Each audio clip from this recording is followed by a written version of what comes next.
Você pode abrir sua Bíblia em Gênesis, capítulo 3. A nossa pregação hoje, literalmente, será de Gênesis a Apocalipse. Nós vamos considerar o todo da Escritura. Nós vamos começar essa pregação com o drama da Escritura, com o drama de Gênesis capítulo 3, com a queda da humanidade. E por conta disso, maldade, homicídio, adultério, estupro e todas as outras coisas terríveis que nós vemos. Começou exatamente por conta da corrupção humana. Começou exatamente por conta da maldade humana. E nós vamos ler, o primeiro texto que nós vamos ler hoje é Gênesis, capítulo 3, do verso 14 ao verso 21. Gênesis 3, do verso 14 ao verso 21.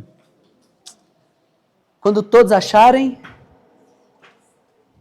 nós vamos começar nossa mensagem.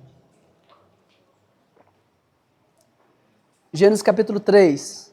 Fácil de achar, né, irmãos? Todos acharam? Gênesis capítulo 3, verso 14. Nós temos nos primeiros versos de Gênesis 3 a narrativa da queda da humanidade. A Bíblia começa com uma palavra muito clara: no princípio Deus criou. No princípio Deus criou os céus e a terra. A terra era sem forma e vazia, o Espírito de Deus se movia sobre a face das águas. E Deus disse: haja e há. Nós estamos agora, você está agora, diante da palavra do Deus que diz há e há. Diante da palavra do Deus que gera vida pela sua voz. E Deus então começa criando. E Deus cria então a luz, os grandes luminares. E é muito bom. E é muito bom que Deus cria. E Deus continua criando. E toda a criação ecoa a bondade de Deus. Toda a criação ecoa a perfeição de Deus. E Deus diz: é bom, é bom, é bom, é bom. Então Deus cria o homem. E Ele olha para tudo que Ele fez e Ele diz: isso é muito bom. Então Ele cria o homem conforme a sua imagem, conforme a sua semelhança, dotado de vontade, dotado de capacidade de gerir, de governar. Ele cria o homem à sua imagem e semelhança, e o homem então é criativo. A semelhança de Deus nós criamos. E nós gostamos das nossas subcriações. E nós criamos e nós damos nomes a todas as coisas. E a boa criação de Deus fluía em perfeita ordem. Deus então diz para o homem para que ele não comesse do jardim. Meus irmãos, é muito importante que vocês entendam que diante da voz potente de Deus, todo o universo se curva. Deus diz às estrelas: vão daqui para ali, e elas vão. Toda a criação se sujeita à voz de Deus, mas Deus diz para o homem: de toda a árvore do jardim, você vai comer livremente. De toda a árvore você vai comer livremente. Mas da árvore que está no meio do jardim, dela não comereis. Porque no dia que dela comerdes, certamente morrereis. E você tem em Gênesis exatamente o relato da serpente, que nós vemos em Apocalipse, que é o dragão, a antiga serpente, ou Satanás. Ele pergunta: não é assim que Deus disse? Que vocês não podem comer de nada que está no jardim? Que Deus mau, você não pode nada. Ah, não, Deus diz que a gente pode comer de tudo, mas daquela ali Deus falou que a gente não pode nem olhar para ela. Ah, não é assim. É porque Deus sabe que se você comer disso, você vai ser igual a Ele. Então Eva olha, vê que a fruta é agradável aos olhos, come, dá ao seu marido. E agora nós temos uma sequência de rupturas relacionais entre o homem e Deus, entre o homem e si mesmo, porque ele tem vergonha agora, entre o homem e a sua esposa, Então o pecado ele tem uma ruptura com Deus, uma ruptura do homem consigo mesmo, porque a imagem que ele tem de si agora está distorcido, ele se envergonha. Você tem uma ruptura do homem com seu semelhante. Adão bota a culpa em Eva, Eva bota a culpa em Adão. Os filhos de Adão e Eva, um assassina o outro. Você tem a humanidade contra a humanidade. Você tem a própria criação recebendo castigo, recebendo espinhos. Você tem então o homem tendo que comer do suor do seu rosto. Você tem a mulher concebendo por meio de dor. Você tem várias quebras por conta desse mandamento. E de fato, o que acontece com Adão? Ele morre. Por que eu estou dizendo isso? Porque essa é a história da Páscoa. Essa é a história de todas as histórias. E, meus irmãos, a Páscoa não é uma historinha. A Páscoa é a história de toda a humanidade. E eu quero que vocês entendam que a Páscoa é o eco da sua história. É o eco da minha história. E é o eco da história de todo o cosmos. Por isso, o título do nosso sermão hoje é Páscoa, a narrativa cósmica. A narrativa de todo o cosmos, de toda a existência, é a narrativa da Páscoa e a gente vai entender isso. Mas antes eu quero ler com vocês o trecho de Gênesis, capítulo 3, verso 14 em diante. Assim diz, meus irmãos, a Sagrada Escritura. Verso 14. Então o Senhor Deus declarou à serpente. Um coloca a culpa no outro, então o Senhor Deus declarou à serpente. Uma vez que você fez isso, maldita é a terra. Maldita é você dentre todos os rebanhos domésticos, dentre todos os animais selvagens. Sobre o seu ventre rastejará, e pó comerá todos os dias da sua vida. Porém, inimizade entre você e a mulher, entre a sua descendência e o descendente dela, o descendente da mulher, lhe ferirá a cabeça, e você lhe ferirá o calcanhar. A mulher, ele declarou, multiplicarei grandemente o teu sofrimento na tua gravidez. Com sofrimento você dará à luz a filhos, o seu desejo será para o seu marido e ele a dominará. E ao homem declarou, visto que você deu ouvidos à sua mulher e comeu do fruto da árvore, da qual ordenara que não comesse, maldita é a terra por tua causa. Com sofrimento você se alimentará dela todos os dias da sua vida, e ela dará espinhos e ervas daninhas, e você terá que alimentar-se das plantas do campo, com o suor do teu rosto, você comerá o teu pão, até que volte à terra, visto que dela foi tirado, porque você é pó, e ao pó voltará. Adão deu à sua mulher o nome de Eva, pois ela seria mãe de toda a humanidade. E presta atenção no verso 21.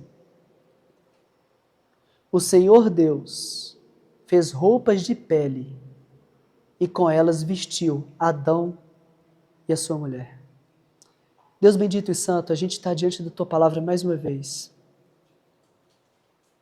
E a gente quer ouvir Tua voz, Senhor. Que a Tua palavra que gera vida, que criou todas as coisas, que a Tua palavra gere vida em nós. Nós possamos ouvir a Tua voz e ser transformados por ela. Nos auxilie, Deus, é o que pedimos, em nome de Cristo, nosso Salvador. Amém. Meus irmãos, nós vemos aí o começo da tragédia.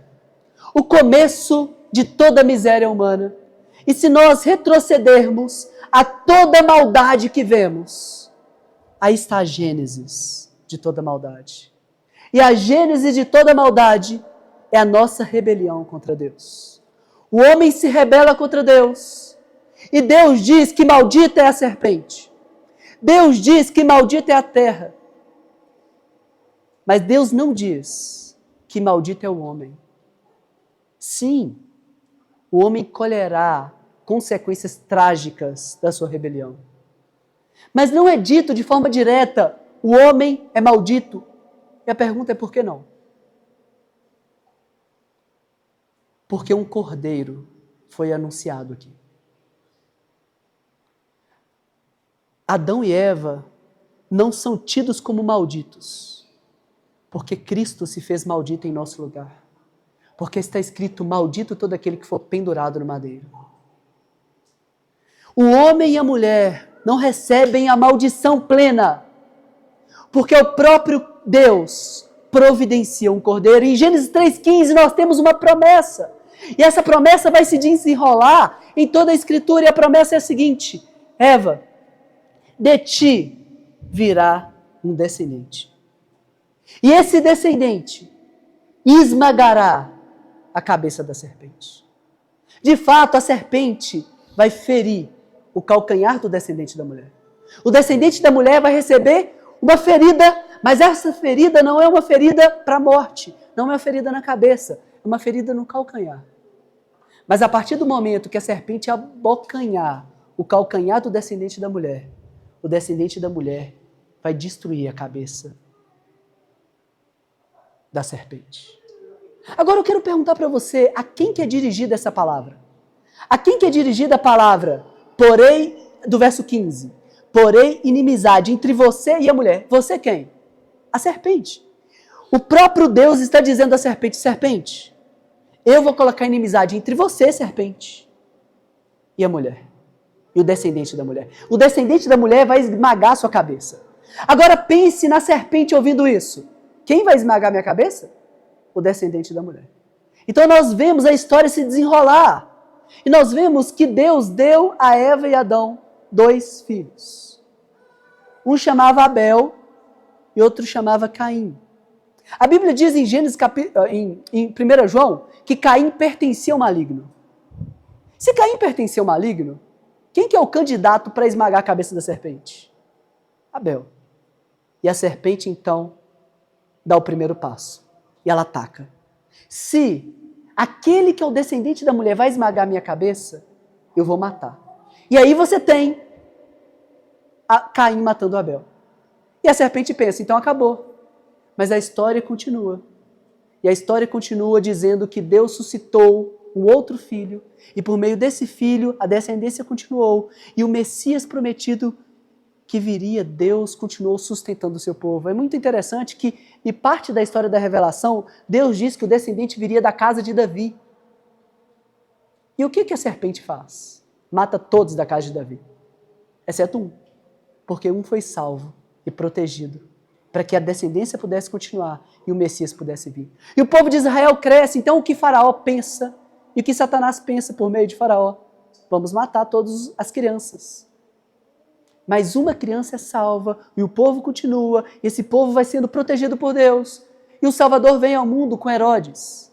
E qual que é a estratégia de Satanás? Ele mudou na estratégia dele? Em toda a Escritura, é uma mesma história, ele mudou na estratégia dele. Não, vamos matar todos os filhos. Se ainda está vindo o rei, a gente mata todos. Só que Deus preservou aquela família de Nazaré, mandando ela para o Egito, porque Deus vela pela sua palavra para que ela se cumpra. E Deus está arquitetando toda a história para que o filho esmague a cabeça da serpente. E de fato, Deus arquitetou toda a história para que o filho esmagasse a cabeça da serpente, e o filho de fato esmagou a cabeça da serpente.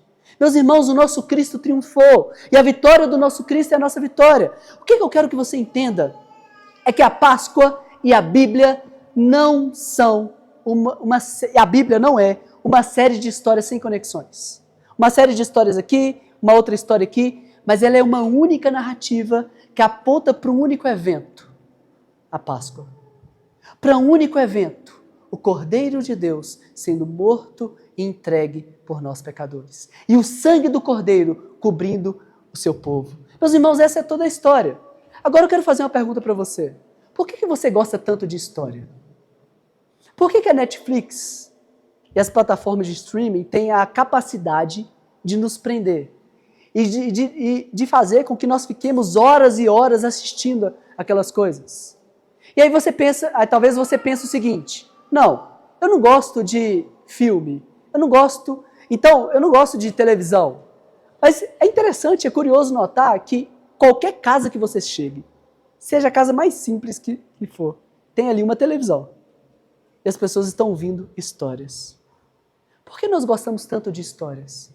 Por que nós criamos as nossas próprias histórias? E aí, se você pensa não nas histórias que acontecem por meio do cinema e por meio das séries, há outras histórias. Você quer ver uma história contemporânea? Qual foi a história do jogo de ontem entre o Cruzeiro e o Atlético? É uma história. E é uma história envolvente que tem começo, meio, fim. viradas, reviravoltas, momentos difíceis, momentos de dificuldades. Por que nós gostamos tanto de futebol? Por que nós gostamos tanto de esporte? Porque nós gostamos de boas histórias, histórias de superação, histórias de virada. Nós amamos isso, porque nós somos seres históricos. A nossa vida é uma história, com tudo aquilo que uma boa história tem direito. Romances, momentos difíceis, dificuldades, reviravoltas, momentos tranquilos, casamentos, alegrias, tragédias, acidentes, momentos escuros. E essa é a nossa história. E nós estamos tecendo a nossa história. E o bom Deus está tecendo a nossa história. Mas a nossa história se mistura com outras histórias. História daquelas pessoas que nos amam. A história da Lilian já está sendo escrita por meio da história dessa igreja. Porque a história dessa igreja se mistura com a história da Lilian. E não tem como contar a história da Lilian sem contar a história dessa igreja. Não tem como contar a sua história sem contar a história dessa igreja, porque em alguma medida você fez parte dessa história, você faz parte dessa história e você imprime você, com suas ações, você modifica essa história.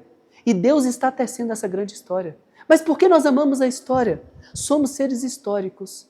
E o que eu quero ensinar para você hoje é que nós estamos inseridos em uma grande e complexa história. Essa é a história de Deus. A história que Deus tem tecido desde o Éden. A boa criação de Deus, que foi manchada pelo pecado.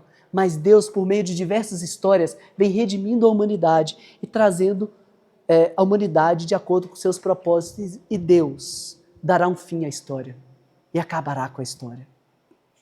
Meus irmãos, o nosso sermão hoje, ele tem o propósito de que você entenda uma verdade. Que a Páscoa não é uma coisa lá fora, longe de você, que não te afeta. Mas a Páscoa é a sua própria história. E Deus vem escrevendo a história da Páscoa, do Cordeiro de Deus, que vence o inimigo. A Páscoa é a história do descendente, que está lá prometido em Gênesis, que por meio da sua vitória, por meio do seu sacrifício, conquista para nós vida e vida eterna. Então, eu quero que vocês acompanhem, de forma muito breve, nosso propósito aqui hoje é bem panorâmico. A gente vai olhar para o todo da Escritura e a gente vai ver essa história sendo tecida e você como parte dessa história. Você como personagem dessa grande história que Deus está criando. E é muito simples. A primeira parte da história a gente já viu, que é a morte entrando no mundo de Deus. Deus criou o mundo. Em Gênesis 3, nós temos a morte entrando no mundo de Deus. Deus criou o mundo perfeito. Isso está lá na página 3 da Ordem de Culto. As 4 etapas do nosso sermão hoje. Nós temos a morte entrando no mundo de Deus. Então nós temos Deus tecendo toda a história com a promessa daquele que esmagaria a cabeça da serpente. Nós temos então a história da Páscoa judaica. Deus institui a Páscoa judaica. A gente vai entender o que é a Páscoa judaica e para que a Páscoa judaica aponta. E depois, no terceiro momento, a gente vai ver Deus entrando no mundo da morte. Essa é a nossa história. Essa é a sua história. A morte entra no mundo de Deus. Mas Deus entra no mundo da morte. O próprio Deus se encarna e no mundo da morte ele entra. E como um teólogo puritano disse muito bem a frase, por meio de Cristo, a morte da morte na morte de Cristo. Por meio da morte de Cristo, a morte morreu. Deus entra no mundo da morte para que Ele tire a morte do mundo da morte. É para que Deus possa dar vida no mundo da morte. Então Deus entra no mundo da morte. E nós vamos ver no último momento a Páscoa cristã, a ceia, aquilo que a gente celebra todo domingo. Então, gente, a gente já viu o primeiro momento. Deus cria a sua criação muito boa, mas o pecado entra no mundo de Deus. A morte entra no mundo de Deus. E por conta daquele pecado, os relacionamentos são quebrados, as pessoas se matam umas às outras. É muito interessante, já no começo de Gênesis, Deus dizendo, é continuamente mal todo desígnio do coração humano. O homem projeta o mal, ele pensa mal, isso brota no seu coração. Tanto que Jesus falou o seguinte: vocês estão preocupados em comer sobre lavar a mão, comer sem lavar a mão? O que contamina o homem não é o que ele come. A contaminação já está no homem. É o homem que produz a contaminação. Porque é do coração do homem que nascem os homicídios, é do coração do homem que nasce a mentira, é do coração do homem que nasce o adultério, é do coração do homem que nasce todas as desgraças que nós vemos. Isso é produzido por um coração humano, porque é um coração manchado pelo pecado. Só que Deus, Ele promete um cordeiro. E Deus promete vida no meio da morte. E enquanto a gente viver nesse mundo, a gente vai ver essa lição agridoce. Porque tudo que você olha é a boa criação de Deus manchada pelo pecado. Até Satanás. Quem é Satanás? Satanás é a boa criação de Deus, corrompida, manchada pelo pecado. A natureza é a boa criação de Deus, manchada pelo pecado. O ser humano é a boa criação de Deus, manchada pelo pecado. E por isso a gente vê no ser humano coisas incríveis, magníficas, pessoas que têm capacidade de fazer grandes coisas e servir e amar. Ao mesmo tempo você vê maldade sem limite.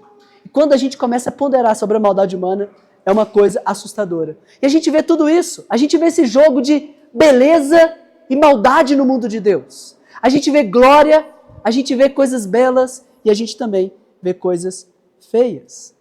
Então Deus começa a gerenciar esse mundo mal. E Deus começa a se relacionar com esse povo mau para que Ele mesmo pudesse se fazer carne e habitar entre nós.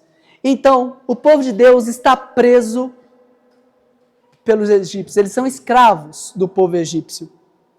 Então Deus fala de diversas formas para que Faraó libertasse o povo. E Faraó não liberta o povo, com dura cerviz, ele não quer libertar o povo. Então na última praga, tem a praga da Páscoa, ou a praga do primogênito. E você pode acompanhar isso lá na página 5 da Ordem de Culto. O que significa Páscoa?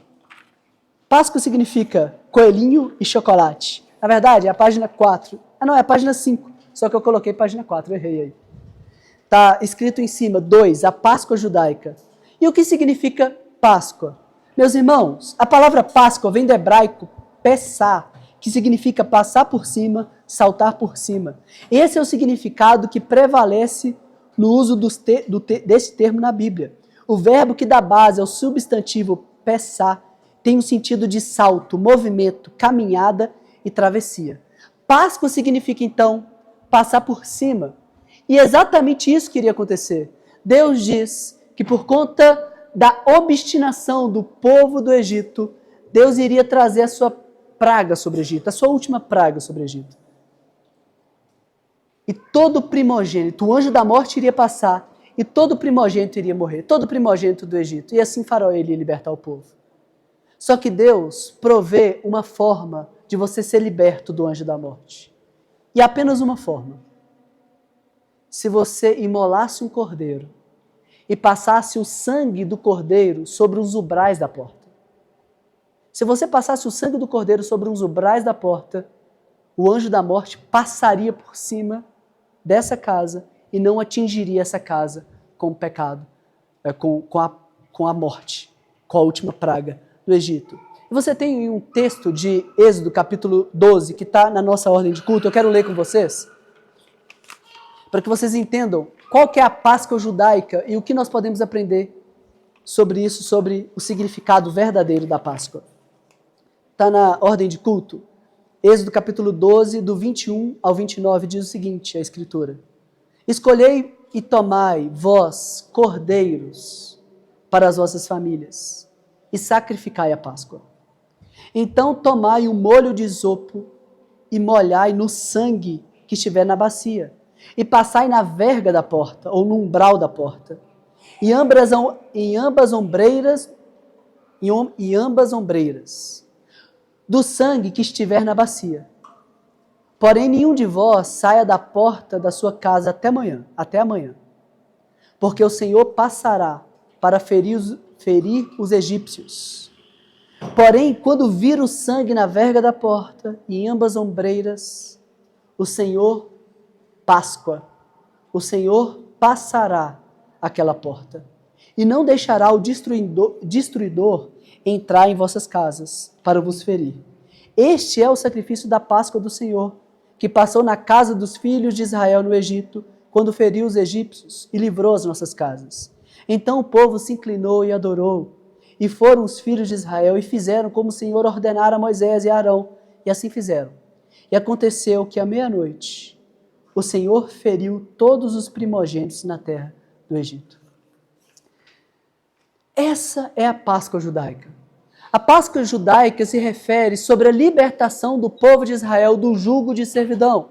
O povo estava em um jugo de servidão e Deus, por meio do seu braço forte, liberta o povo e liberta o povo do jugo do faraó, do jugo da escravidão, e eles são libertos, e eles são poupados, porque o sangue do cordeiro está sobre a porta, sobre os umbrais da porta dele. E isso deveria ser celebrado em família. Observe um trecho de um comentário que eu coloquei também na página 4 da Ordem de Culto. Os hebreus celebravam a festa da Páscoa comendo o cordeiro pascal, os pães ázimos e as ervas amargas, bem diferente do chocolate, né? O cordeiro lembrava que Deus poupou a casa dos hebreus, que estava marcada com sangue, e passou adiante, quando feriu os primogênitos do Egito, dos egípcios, e livrou os filhos de Israel. Os pães ázimos lembravam a pressa da saída do Egito. Na noite da libertação, eles não tiveram nem tempo para deixar levedar o pão. E as ervas amargas lembravam como os egípcios haviam tornado amarga a vida dos hebreus, com duros trabalhos. Para os judeus, a Páscoa é memória, é passagem da escravidão para a liberdade, passagem do Egito para a terra prometida. Essa é a Páscoa hebraica. Mas como eu disse para vocês no começo dessa história, nós estamos inseridos nessa história. Porque essa também é a nossa história. Porque Deus está escrevendo a história. E a Bíblia não é uma série de histórias sem conexões, mas é uma única história que aponta para o verdadeiro Cordeiro de Deus que tira o pecado do mundo, meus irmãos. E se nós vemos no primeiro momento dessa mensagem que a morte entrou no mundo de Deus, se nós vemos agora sobre a Páscoa judaica, nós vemos um outro no princípio. Em Gênesis nós temos a palavra no princípio. No princípio criou Deus, e esse mundo criado por Deus foi manchado pelo pecado. As consequências do pecado estão visíveis nesse mundo criado por Deus. E nós hoje podemos ver, por que essa é a nossa história? Porque nós hoje podemos ver as consequências do pecado. A gente continua a ver maldade nesse mundo. A gente continua vendo as coisas sendo como elas não deveriam ser. Só que se a morte entrou no mundo de Deus, Deus começa a prometer o descendente que viria esmagar a cabeça da serpente. E por meio de um povo, ele ilustra, ele desenha essa história, ele dramatiza essa história com ervas amargas. E o povo celebrava isso, e Deus dizia, quando seus filhos perguntarem o que é isso, vocês digam, o nosso Deus nos libertou. Nós éramos escravos no Egito, mas Deus nos libertou com mão poderosa. Deus fez abrir o Mar Vermelho. E nós somos testemunhas dessas coisas. Da mesma forma, meus irmãos, quando os nossos filhos vierem aqui depois da salinha, e um dia a Lília vai perguntar para mim, pai, o que é isso que vocês celebram todo domingo? O que significa o pão? O que significa o sangue? Eu vou dizer para ela, filha, o meu Deus me libertou do jugo da escravidão do pecado. Agora eu sou livre. E por meio de Cristo Jesus, nós não somos mais escravos do Egito. Nós temos vida e vida de verdade. Porque nós não estamos apenas em um mundo que foi manchado pelo pecado, em um mundo que teve morte por conta do pecado, mas também nós estamos em um mundo onde que o próprio Deus invadiu a morte do nosso mundo. E se em Gênesis nós temos um no princípio manchado pelo pecado, em João nós ouvimos as mesmas palavras. No princípio era o Verbo. O Verbo estava com Deus e o Verbo era Deus. Ele estava no princípio com Deus. Todas as coisas foram feitas por meio dele e sem ele, nada do que foi feito se fez. Nele estava vida. A vida era a luz dos homens. A luz resplandece nas trevas, mas as trevas não compreenderam. A lei veio por intermédio de Moisés, mas por meio de Cristo nós vimos a graça e a verdade. E o Verbo se fez carne e habitou entre nós, cheio de graça e de verdade. E nós vimos a sua majestade, nós vimos a sua glória. Deus se fez criança, Deus se fez carne e habitou entre nós. Meus irmãos, esse é o ápice da nossa história. Nós gostamos, e a Netflix nos prende, porque nós gostamos de boas histórias. E o que eu quero que você entenda nessa mensagem é que não há história melhor do que essa história. E se vocês forem perceber, todas as histórias são eco dessa história. Todas as histórias. Você pode observar um começo muito bom. Então você tem ali uma queda, um drama, algo ruim acontece. Então as pessoas vão batalhar e lutar, e maldade acontece, mas no fim, nós queremos ver a superação. E nós queremos ver o final feliz. E nós nos maravilhamos quando nós vemos uma história onde há sacrifício, onde há entrega, onde as pessoas se entregam por outra. Gente, eu chorei vendo o Homem-Aranha, porque o Homem-Aranha, em um determinado momento lá, ele se sacrifica. E quando ele se sacrifica, aí eu, cara, que coisa linda. Mas por que eu acho tão lindo o sacrifício? Porque é um eco do verdadeiro sacrifício. E essa mensagem é para que você pare de abraçar narrativas que não são a sua narrativa e a sua grande história. Porque a Páscoa não é a história sobre um coelho. A Páscoa é a história sobre um cordeiro. E nós não precisamos mais de comer ervas amargas. Nós podemos comer o chocolate. Porque o cordeiro se sacrificou por nós e nos deu vida. A nossa história é a história do cordeiro. E a nossa vida é a vida de alguém que foi encontrado pelo cordeiro. E uma vez que o cordeiro se sacrificou por nós, nós também nos sacrificamos pelo cordeiro. Nós celebramos o cordeiro, nós adoramos o cordeiro, porque essa é a nossa história. Essa é a sua história. Você é alguém que anseia por identidade. Você é alguém que anseia por sentido. Você quer fazer parte de uma grande história. Por que as pessoas se entregam por ideologias políticas? Porque a ideologia política ela é redentiva. Ela te promete que se você fizer isso, você vai ser feliz e nós vamos mudar o mundo. Só que nós sabemos, no fim das contas, que nós não podemos mudar o mundo. Nós não somos bons e a sociedade que nos corrompe. Nós somos maus e criamos uma sociedade má que perpetua o mal. E não há solução para nós mesmos, a não ser para a história que o Cordeiro veio. O Verbo se fez carne, habitou entre nós, o verdadeiro Cordeiro de Deus. Essa é a minha história, essa é a sua história. E a nossa história é uma pequena história que faz parte dessa grande história. Qual é a história de Moisés? Qual é a história de Elias? Qual é a história dos apóstolos? Qual é a história da IBR? É um eco dessa única história, da história cósmica. Por isso a Páscoa é a história cósmica. A Páscoa é a história de toda a humanidade. A história do começo do universo até o final do universo. A história do Cordeiro que redime a humanidade. Essa é a história que tem que cativar os nossos corações.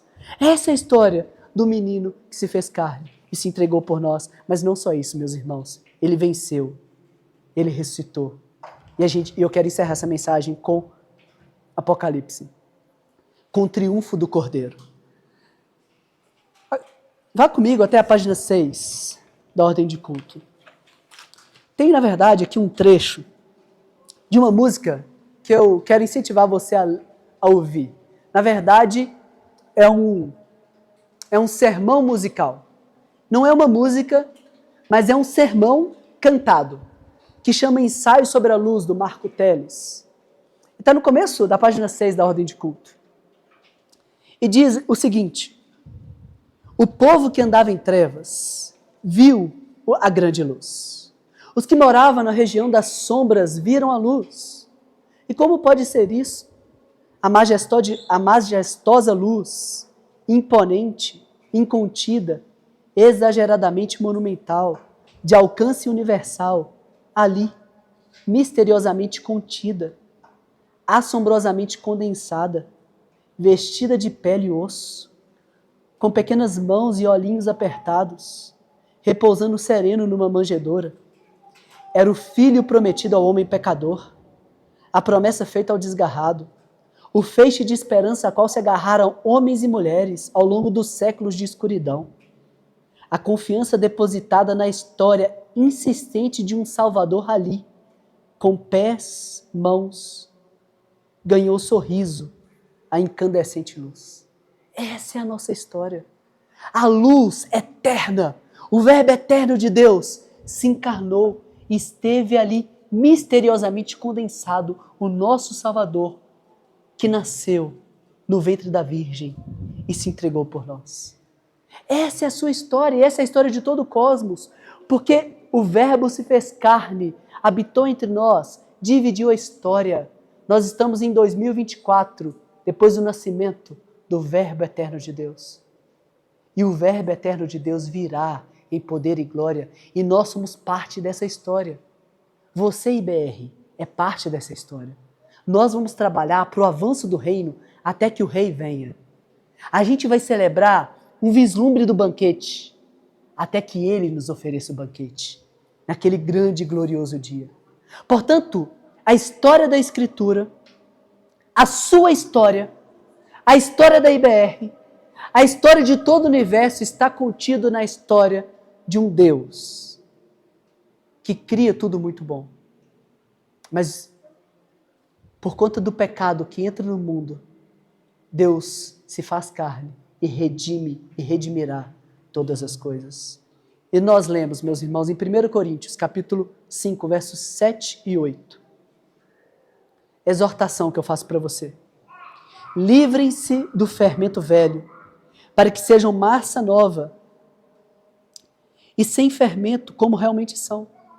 Pois Cristo, o nosso Cordeiro Pascal, já foi sacrificado. Por isso celebremos a festa, não com o fermento velho, nem com o fermento da maldade e da perversidade, mas com os pães sem fermento da sinceridade e da verdade. De fato, a morte entrou no mundo de Deus, mas Deus entrou no mundo da morte. E por meio da morte de Deus, que entrou no mundo da morte, a morte perdeu. E a gente cantou: onde está a morte, a tua vitória? Onde está o inferno, o teu arguilhão? Porque o nosso Cristo venceu a morte. Porque o nosso Cristo ressuscitou ao terceiro dia. E nós lemos, no final dessa grande história, em Apocalipse capítulo 17, verso 14. Os ímpios guerrearão contra o Cordeiro, mas o Cordeiro os vencerá, pois é o Senhor dos senhores e o Rei dos reis. E vencerão com ele os que são chamados e escolhidos e fiéis. O Cordeiro triunfará. E a história de todo o cosmos é a história do triunfo do Cordeiro. E é nessa história que nós somos participantes. Nós somos participantes da história do triunfo do Cordeiro. E o Cordeiro triunfará por meio das nossas vidas. O Cordeiro triunfará por meio da nossa ação no mundo, redimindo a maldade que há no mundo. Porque a igreja é sal e luz do mundo. E nós vamos celebrar agora, meus irmãos, a verdadeira Páscoa. Porque Cristo, o nosso Cordeiro Pascal, já foi imolado. Eu quero pedir para alguém ir lá chamar Aninho e Pedro. Eu quero ler junto com você, enquanto o Vinícius vai chamar eles. Eu quero que você entenda por que a gente faz o que a gente faz toda semana. Porque toda semana nós celebramos a ceia. Porque a ceia não é algo periférico da nossa fé. As pessoas comemoram a Páscoa um dia por ano. Nós comemoramos a Páscoa, a ressurreição do nosso Salvador, todos os domingos, porque foi num domingo, o dia mais épico da história da humanidade. Foi num domingo, muito tempo atrás, que o Salvador venceu a morte, ressuscitou dentre os mortos. E nós celebramos então a verdadeira Páscoa. Porque enquanto os israelitas foram libertos da escravidão egípcia, nós somos libertos da escravidão do pecado. Enquanto os israelitas comiam um cordeiro, nós também nos alimentamos do verdadeiro Cordeiro de Deus, Jesus Cristo, que tira o pecado do mundo, o pão vivo que desceu dos céus. Se os israelitas comiam a Páscoa em família, nós celebramos a ceia em família. A ceia não é para estranhos. A ceia é para aqueles que estão comprometidos com Cristo e com o seu povo. A ceia é para aqueles que colocaram e se colocaram sobre o sangue do Cordeiro, sobre os umbrais da porta. Eu quero estimular você a participar da ceia, porque você precisa dela. Porque você não tem vida em você mesmo. Você precisa da vida que o Cordeiro te dá. Você precisa da vida e do sangue do Cordeiro para você viver. Então, participe. Se algo te impede de participar, acerte isso. Participe. Não fique fora do banquete. A ceia, de fato, divide aqueles que são e aqueles que não são. E você é convidado hoje a ser. Todos são convidados a participar da ceia. Se você já tem compromisso com Cristo, com o seu povo, você pode participar da ceia externamente. Mas se você ainda não tenha, faça para que você possa receba Cristo no seu coração, para que você possa participar também externamente. Eu quero ler um trecho que está no final da página 6 da Ordem de Culto, para a gente poder caminhar para o fim aqui e celebrar juntos a ceia do Senhor.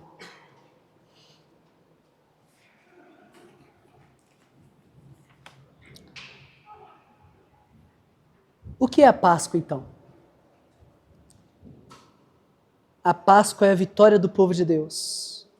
O anjo da morte passa sobre o povo de Deus. O anjo da morte passa sobre aquele que está sobre o sangue do Cordeiro. E nós celebramos juntos o sangue do Cordeiro.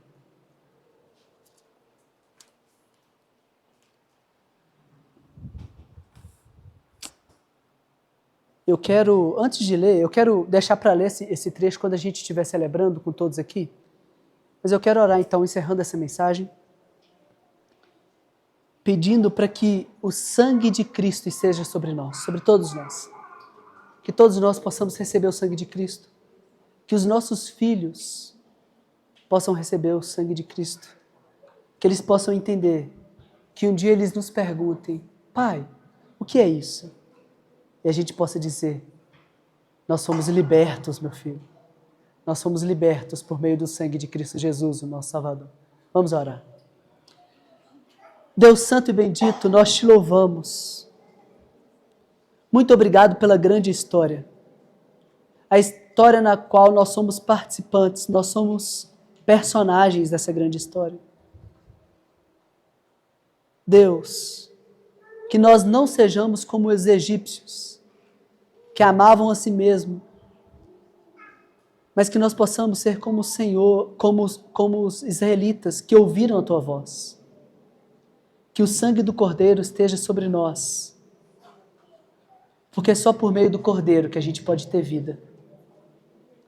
Ó Deus, que o teu sangue cubra todos aqueles que estão me ouvindo hoje, e muitos outros. Que venha o teu reino, que seja feita a tua vontade, que naquele grande dia a gente possa estar com o Senhor. Nós agradecemos, Deus, e oramos em nome de Cristo, nosso Salvador. Amém. Você é convidado ao banquete. Se você